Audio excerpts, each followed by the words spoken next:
Hi guys, hello and welcome to another DB2 UDB tutorial. This is IBM I operating system's main database, which is native to the operating system.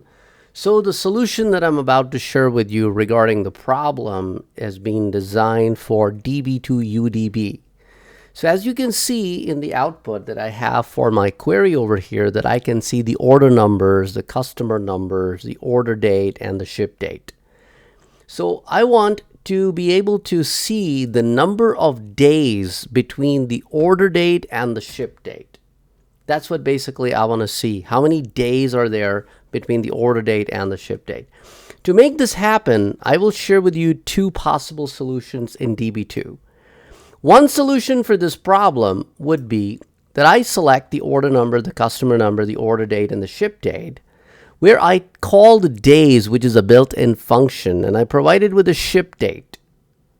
And then I call the days function also on the order date. And ship date is, of course, at a later date than the order date. Otherwise, I'll have a negative answer, which I want to avoid. So I'll take the difference of the two. And I'm aliasing this as days to ship from the orders YS table. And I want to make sure that this particular data set is only executed where ship date is not null, because if ship date is null, that means the order was never shipped. So there is no point of running that. So let me select this and run it, and this is where you can see that these are the total number of days. Now the other solution for the same problem can also be seen with the help of another function called Julian_day.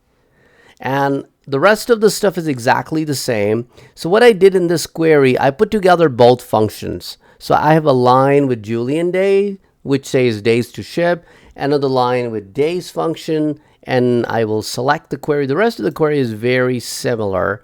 And here you can see it's exact same output here. So if you prefer to work with the Julian day, you can work with the Julian day. But I prefer to work with days versus Julian, because Julian is not very accurate in terms of, long-term use. That's why we have Gregorian calendar, because Julian wasn't the best solution. So, but I just wanted to throw it out there that, you have two options out there. So anyway, I hope that answers the question, and I hope that will help you understand how the difference between the two dates can be calculated in the DB2 UDB. Take care, guys. I'll see you in the next tutorial. Till then, bye-bye.